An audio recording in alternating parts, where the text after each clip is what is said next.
26 individual tigers, 4 national parks, and the most amazing journey. This is the Incredible India 2023 trip report.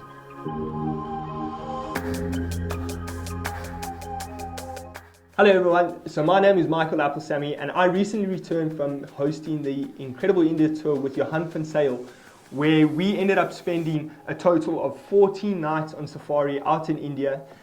Like I said, visiting 4 national parks. And in this video, I'm going to try and give you guys a feel for what the tour is like, what someone going on the safari can expect, along with some of the highlights that we had, and just talk you guys through it. So with that being said, let's get stuck right into it. So on the first night, we ended up arriving at the Radisson Blu Hotel, and really a seamless procedure from the airport. As soon as you walk out the airport, there's a representative from the Radisson Blu who will be standing there with a wild eye board. They take you probably about a 10-minute drive or so to the hotel. And we had a brilliant night there. And eventually, the following morning, the trip officially started. So what ended up happening is we took a 1-hour flight. It was quite an early flight. I think we flew at about 4 o'clock in the morning. We took a 1-hour flight to Nagpur, where once again met up with our representatives there who were doing the transfers and those types of things. And the trip was on its way. So the first place we ended up going to was Tadoba National Park, where we ended up staying at the Waghoba Eco Lodge. We were there for a total of 3 nights, and really an amazing place. So throughout the tour, we end up doing the safari through the Pug Dundee Safaris collection, and we ended up staying at 4 of their lodges. Like I say, with Waghoba being the first one, and really beautiful. So what we end up doing on this trip, and the way that we've set it up, is we've kind of planned it that the first destination, that being Tadoba National Park, which has a really high density of tigers, we end up going there. We set the expectations for the guests that the focus will be on tigers while we are out there. And that really paid off. That really paid off. And you know what this kind of means is, while we were out there, we kind of spent a little bit of less time photographing the things like deer, the bird life out there. And like I mentioned, if there was any word or talk of tigers out there, we were on our way.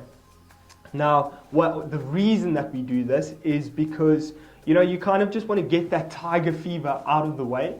I think for anyone going out there seeing the tiger for the first time, it was my first time hosting this trip as well, first time to India, and the tiger fever is real when you get there, So I think it worked really well for us focusing on tigers while we were out there, and we got spoiled with some beautiful sightings. We were keeping track of the total number of tigers, but we can't even remember all the tigers that we saw at each destination.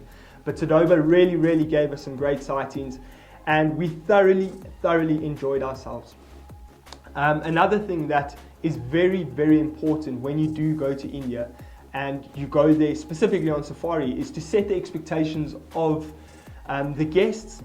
And for you as people who might travel with us on this tour, it's important to understand that India have done something really well in terms of they've made this possible for their locals to go and visit these national parks. And the reason I say that is because you go to these parks, and in the mornings it may seem overwhelming when you look at all of the vehicles filled with people who are coming to visit and go on safari on a day. But India have done it really well in their national parks as well. The control and the management within those parks is done really well. So you'll often see that there are a lot of people, there are a lot of vehicles. But once again, like I say, when you realize what they have done to make this available for the local people, and therefore educating those people, making those people realize the importance of preserving these national parks, it really is amazing to see. So like I say, it was awesome to drive through those parks. Every single drive you are designated with a field guide. At the first park, Tadoba, that I'm talking about now, you have a field guide, you have a driver, and then you have your local Pug Dundee safari guide who joins you on your drives. So it was really amazing. We thoroughly enjoyed ourselves there. The experience in terms of food and all of that was unbelievable. Certainly for people who enjoy Indian cuisine, I mean, what better place to go and have some curries and those types of things. So we really, really enjoyed that. We had a great variety of food. While we were out there, I never once had the exact same curry. It was always different meals from different areas of India as well, which gives you a brilliant all-round experience, which, how can you not enjoy that? So for those who would prefer, there are options for continental, such as pizzas, burgers. The one night, one of the guests had spaghetti bolognese, so there really is a great variety, and they do a brilliant job in doing that. So that was the first place. From there, we ended up taking a transfer to Pench National Park, where we ended up staying, it was about a 3-hour transfer, and we ended up staying at Pench Tree Lodge for a total of 3 nights. And really a beautiful, comfortable lodge, where, once again, amazing staff, very welcoming. That was really amazing for me, the people from India. There's always a friendly smile around the corner waiting to greet you.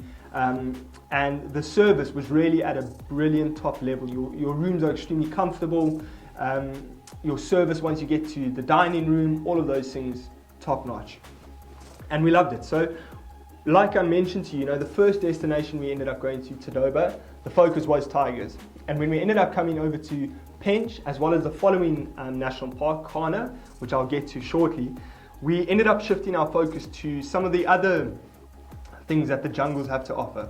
And this was amazing because we really got to, slow down, stop a little bit, listen to the sounds and the amazing things, That's an amazing thing that I really enjoyed about India. In the likes of South Africa, East Africa, all of those types of things, often the people will rely a lot on tracks, so following tracks along the roads, those types of things. And these small blocks, in South Africa, we generally, in some of our reserves, we have very small blocks, so there's a huge road connection. Whereas what was really interesting in India, the national parks, firstly, there's no off-roading whatsoever. And over and above that, I mean, the blocks were huge. They really were huge. So what these guys do differently, which I really, you start to, as a guest and, someone experiencing this, you really start to get into it and you pick up on the specific sounds that they listen to. But they rely a lot on the sounds of the jungle. So whether it's a spotted deer alarm call off in the distance, the birds, those types of things, they really, often you'll find them, they stop and they listen. And this is amazing for us as people experiencing this, and for you who's thinking about doing this, is, you get out there, and in that moment when you stop and you listen around, nothing else matters. And it's the most magical moment. I'm sure for many people who have experienced safari before, you really do just get caught up in those types of instances. And it really, really is beautiful. So that's what these guys did quite differently. And anyway, we shifted our focus. One of the highlights for myself and my guest, for Johan as well, is, we got to photograph a lot of peacocks. And especially in Pench National Park, that was one of the things that we got to, we often joked about it, that became the thing for our drives, is how many peacocks can we see in a drive. And I swear, one of the afternoons we were sitting on about 40 separate individual peacocks. Unbelievable. So really such a beautiful bird. And like I say, we got to spend a lot of time photographing that, the bird life as well. And we got a couple of leopards while we were there. And it's not to say that you don't get tigers, because we were very lucky. At every single park that we went to, we ended up getting tigers. And Pench, we managed to get a couple of really good sightings. The leopards were a little bit difficult. So often what you find when you are photographing out there in these parks, like I say, because the blocks are so big, the jungles are so dense, you're generally shooting with quite long lenses. And in the cases where we had leopards, those leopards were quite far away from us. It was just a matter of in between the branches, trying your luck to get that focus going. And if you were able to, you managed to get a shot. So generally, the gear that I ended up shooting with, most of my guests ended up shooting with, we found it was really ideal the 400 millimeter mark was kind of a minimum mark. So for example, I ended up shooting with a 400 millimeter lens, along with a 100 to 500 millimeter lens, and I found that was a really good range. I was generally, when I needed to, I was able to obviously pull back a little bit, get a little bit wider, and that was ideal. And again, to have a longer lens, a fixed 400 or anything along those lines, with a 2.8 aperture was very, very helpful within those jungles. It can be quite dark in there sometimes, so obviously with the low light conditions, that was ideal. So anyone who's thinking about lens recommendations, feel free to get in touch on that topic. That's obviously a completely different topic, and I'd be happy to jump into that, give some advice where I can. But for now, just so that you guys can think about it, that's what we were shooting with generally. Anyway, so beautiful time at Pinch Tree Lodge. We thoroughly enjoyed ourselves there. And from there, we ended up going to the third destination, which was Kana National Park. And we ended up taking about a 4-hour transfer. Generally, the transfers between destinations was about anywhere between 3 and about 6 hours, round about there. But what you find that you really begin to appreciate is these drives become a highlight of the trip and these transfers. And the reason being is because you really, driving through those sort of country areas where, you're kind of away from the big cities, it is so amazing to drive through the small villages and really get the authentic feel of India.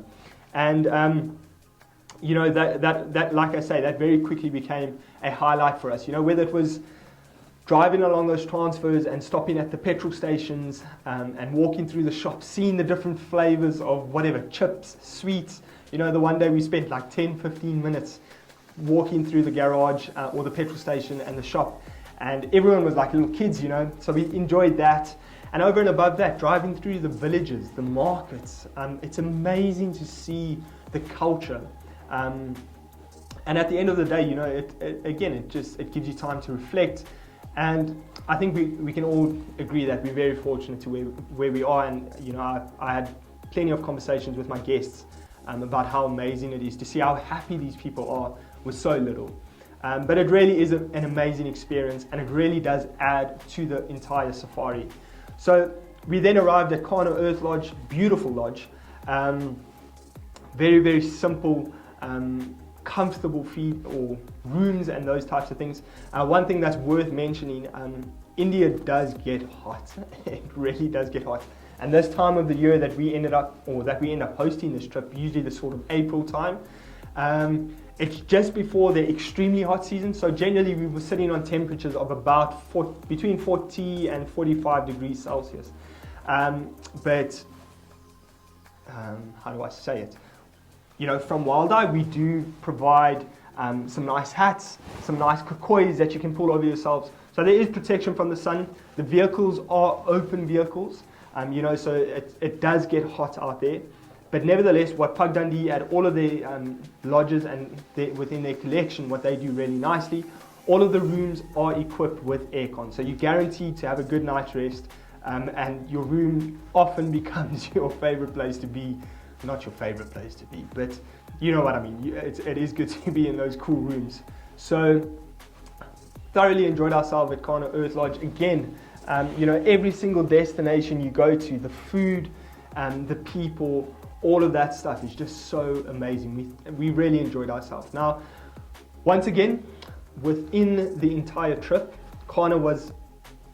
the focus at Kana was still some of the other stuff that the jungles of India have to offer. So we spent a lot of time photographing birds, photographing the deer, the beautiful deer that they have there. The likes of spotted deer.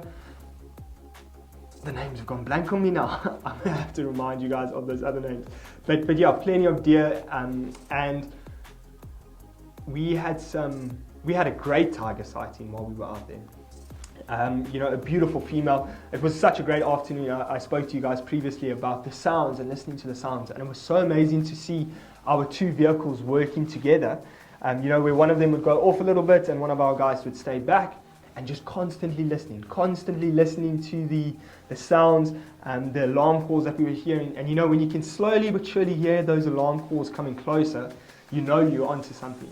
And we worked really hard for it the one afternoon, and eventually we had this beautiful female tigress literally come out of the bushes like a typical movie scene. This dark forest, and out of the thickets, this tiger emerges. And she ended up coming right in between our vehicles, and the guest really got some beautiful images at this specific sighting. So Kana was really, really an amazing place. And I think it's worth adding some emphasis on the bird life. For those of you who enjoy photographing birds, even for those of you who've never really tried it, there is such a variety out there, from the smallest birds to the peacocks. Really just a beautiful array. And this became a hobby for us, or highlights for us while we were out there spending time photographing the birds and everything else the jungles had to offer. So we enjoyed that. And then from there we sort of moved over to our final destination, which was Banavgarh National Park, where we stayed at the final lodge of our trip, which was King's Lodge, where we ended up staying for a total of 4 nights. Now, throughout the safari, the first 3 destinations, we stayed a total of 3 nights. And at the last place, Banavgarh, we stayed a total of 4 nights. The reason that we do it this way is Banavgarh, especially in previous years, has proven to be a really, really great destination for tiger sightings. And that's what works out so nicely, as I mentioned to you guys, how things kind of roll out, where the first destination, the focus is on tigers. And our goal as your wild eye guides on those trips is really to make that clear and to set those expectations. So we get there, the first destination, we get the tiger fever out of the way, we have amazing tiger sightings, and we then move over to Pench and Kana, where we focus on those other things, and every now and then you get lucky with a tiger sighting. But it kind of builds up nicely after the 3 nights at each of those places. Eventually you then start getting to the point where you get excited for those tigers again, and that's the important thing. So heading over to Banavgarh, that is the goal. We do head there, and the focus once again shifts to those tigers. And my goodness gracious me, it really lived up to its expectations and its reputation of being one of the most densely populated national parks for the tigers. Because we ended up seeing a total of 14 tigers while we were out at this destination, and including probably, I mean, my guest would have to back me on this, but I think probably our highlight sighting throughout the entire safari came on our last full day while we were out there, where we got out in the park that morning and there were tiger tracks everywhere, and there were male tiger tracks, there were female tiger tracks, there were sub-adult tracks all over the place, going up and down over our vehicle tracks. And eventually, after a long morning, we were searching, heard a lot of alarm calls, but weren't able to really pick up on anything. We had some wild elephants while we were doing all of this, which was beautiful, absolutely amazing, just on a side note. But nevertheless, carried on with our drive, and eventually the other vehicle that Johan was on with his guests, they picked up on these tigers, and we were able to join them eventually.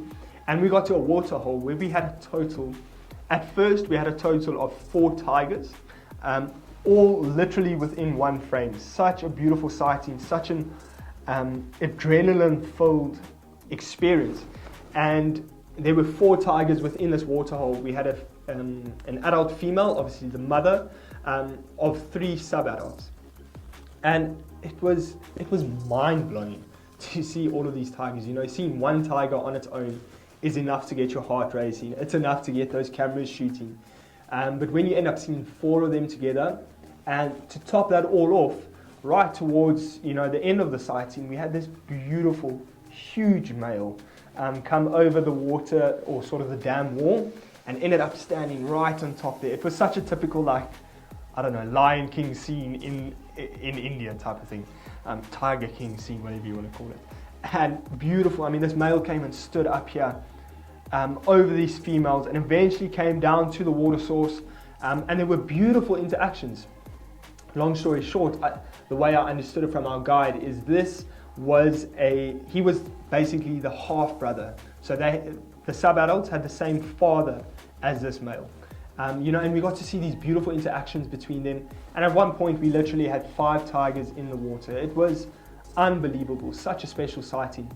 And even when you are sitting at these sightings, I'm going to talk about the locals again. It's amazing to see the passion that these guys have for their tigers, and that really falls over into our vehicles with the local guides that we're driving with, that you're traveling with. That all just kind of spills over when they talk about these tigers, and every single tiger has a story, every single tiger has a name. It really is special and beautiful to see how much this means to the local people. And for us as people experiencing this, and for you who are thinking of experiencing this, it certainly is a once-in-a-lifetime opportunity. And you'll certainly walk away from India humbled and really, really brought down to earth of how special these places are. And that really, it was an absolute highlight for us while we were at Banagram. And all in all, it really turned out to be the most amazing trip. And for anyone, if I could sort of pinpoint what this trip is about, for anyone looking for an experience, that's what this is really about. A typical day out on safari would be, we head out in the mornings nice and early, generally about between 5 and 5:45. That was generally the time. It changes at the different parks, but we would head out and drive, and we would then, something else worth mentioning, none of these lodges are found within the national park. So you generally have about a 15 to 25 minute drive to get to the gate of the park. So we would then get there, we would wait, and as soon as those gates opened, we would get in. We would then drive around a little bit, and around about 8:30, 9 o'clock, that's when we would stop for our breakfast. The guys had a packed breakfast for us every day, which was really good. The likes of a boiled egg, lots of fruits, a sandwich, and every now and then there was an Indian cuisine based food, whether it was chicken rotis, those types of things. So really, really good breakfasts. Then we would drive around for another hour or so. Usually by about 11 o'clock we were out of the park. We would head back to our lodges, and from there we would generally have lunch around 1 o'clock. That's when we were usually having lunch. And then we would head out again on drive at about 3 o'clock till about 6 o'clock, round about there, and then come back. But bringing back to what I was previously saying, talking about experience, it was something that became something that became a really good part of every single day safari was, when we would meet up just before dinner, everyone would get their drinks, and we would sit around a table, and everyone would share their excitement and their thoughts about the day. And this is where I'm talking to you about the experience. Over and above all of the amazing stuff that we see out there, you really do get to experience the culture. That 15-20 minute drive that I spoke of in the mornings, when you drive from the lodge to the national park, and you're driving in between those villages, and you see the ladies going out to collect fruits for the day, and you see the men taking their cattle out for the day, and these young children on their way to school. And then you get out into this national park, and you get to photograph a tiger. And you get back to the lodge, and you have lunch, and you have the delicious, amazing food, right from the core of where it exists. It really, really is an unbelievable experience, and we really enjoyed our time in those evenings, talking about the day and talking about everyone's highlight of the day. And that's why I say, for someone looking for an experience, this is certainly something that you would enjoy. So, yeah, guys, that has been, that's just a quick trip report of how it ended up going. And, like I say, to have ended the trip on 26 individual tigers, Incredible India certainly provided. So for those of you who are interested, and this is something that you would like to do, this is something that you are thinking of doing, please feel free to get in touch with me. Myself and Trevor McCall people will be hosting this trip next year, and we are certainly looking forward to it. There's currently only 5 spaces available, and we would love for you to come and join us. We certainly would. This really was, I'm talking for someone who also experienced this as a wild eye guide, but experienced the incredible India safari for the first time, and I certainly can say that it was a trip of a lifetime, and I have no doubt that you would enjoy it. So thank you so much for all of your time, for sitting along here. If you happen to have any questions, please feel free to get in touch with me. I am always happy to assist, and I certainly look forward to hopefully hosting some of you one day on safari. But until then, you must all have an incredible day, and we will chat soon.